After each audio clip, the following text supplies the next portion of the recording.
अस्सलामुअलैकुम। SMTV global के साथ मैं हूँ आमना अनफाल। सबसे पहले न्यूज़ हेडलाइंस। वजारत खजाना और IMF के दरमियान एक्सटर्नल फाइनेंसिंग का मामला तय पा गया। जराये के मुताबिक वजारत खजाना IMF ने वजारत खजाना के भेजे गए 8.2 अरब डॉलर की फाइनेंसिंग गैप का मंसूबा मान लिया है। जराये के मुताबिक IMF, आलमी बैंक, एशियन डेवलपमेंट बैंक, चीन, सऊदी और UAE से फाइनेंसिंग हासिल की जाएगी, जबकि रवा माली साल के दौरान चीन से 3.5 अरब डॉलर की फाइनेंसिंग का इंतजाम किया जाएगा। वजारत खजाना के प्लान के मुताबिक सऊदी अरब से 2 अरब डॉलर और UAE से 1 अरब डॉलर की फाइनेंसिंग हासिल की जाएगी। एशियाई तरक्याती बैंक से 50 करोड़ डॉलर की फाइनेंसिंग और आलमी बैंक से 50 करोड़ डॉलर की फाइनेंसिंग हासिल की जाएगी।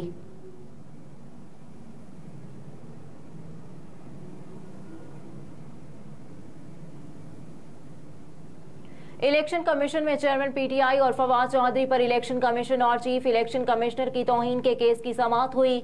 मेंबर निसार दुरानी की सरबराही में इलेक्शन कमीशन के 4 रुकनी बेंच ने समाअत की। तलबी के बावजूद चेयरमैन PTI और फवाद चौधरी जाती हैसियत में पेश नहीं हुए।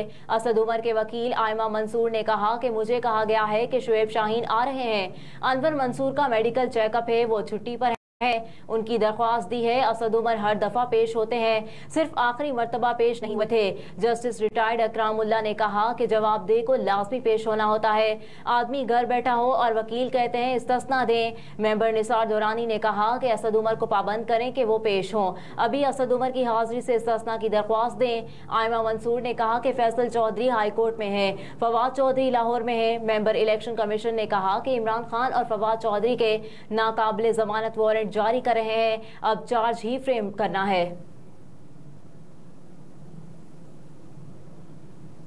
दरामदात खुलने पर मांग में इजाफा, डॉलर मजीद महंगा हो गया। इंटरबैंक में रुपए के मुकाबले में अमरीकी डॉलर की कदर में इजाफे का सिलसिला आज भी जारी है। माहिरीन के मुताबिक दरामदात खुलने पर इंटरबैंक में डॉलर की मांग में इजाफा हुआ है। इंटरबैंक में डॉलर 1 रुपए 70 पैसे बढ़कर 281 रुपए 50 पैसे का हो गया।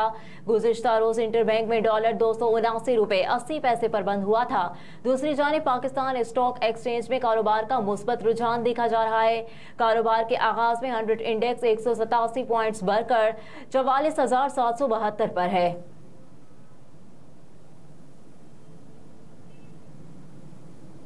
अल्लाह ने नवाज शरीफ समेत हमें बतौर जमात हर इम्तिहान में सुरखरू किया। वज़ीर आज़म शहबाज शरीफ। एक बयान में वज़ीर आज़म शहबाज शरीफ ने कहा कि पाकिस्तान ही नहीं बरतानवी अदालतों के फैसलों में झूठ के सौदागरों के हर सवाल का जवाब मौजूद है। ताज़ा तरीन मिसाल एहतसाब अदालत लाहौर का प्लॉट अलॉटमेंट रेफरेंस का फैसला है, जिसमें वाज़ेह लिखा है कि नवाज शरीफ सियासी इंतकाम का निशाना बने।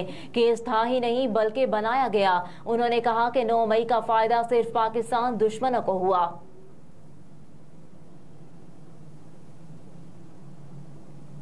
और नवाज जरदारी मुलाकात में सीट एडजस्टमेंट या इलेक्शन आगे पीछे करने का फैसला नहीं हुआ।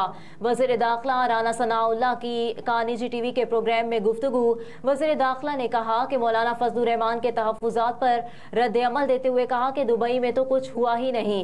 राना सनाउल्लाह ने मजीद कहा कि दुबई में कुछ नहीं हुआ। जरदारी और नवाज शरीफ के दरमियान मामूल की एक मुलाकात हुई है और ये मुलाकात पहले से तयशुदा भी नहीं थी। उन्होंने मजीद कहा कि कोई फैसला हुआ ही नहीं जिस पर तहफ़्फ़ुज़ात हो या किसी को मनाना पड़े। सीट एडजस्टमेंट या इलेक्शन आगे पीछे करने के कोई फैसले नहीं हुए। इलेक्शन पर बात करते हुए बोले कि नून लीग का 2 टोक मौक़िफ़ और वाज़े मौक़िफ़ है कि इलेक्शन निगरान सेटअप में होने चाहिए। असम्बलियाँ मुद्दत पूरी करके तहलील होंगी और निगरान सेटअप आएगा। निगरान सेटअप के तहत इलेक्शन एक ही रोज़ और आइन के मुताबिक होंगे। नवाज शरीफ वतन वापस आएंगे और नून लीग की इलेक्शन मुहिम को लीड करेंगे। हेडलाइंस आपने मुलाहिजा की। न्यूज़ स्टूडियो से फिल वक्त इतना ही। आप देखते रहिए SMTV ग्लोबल।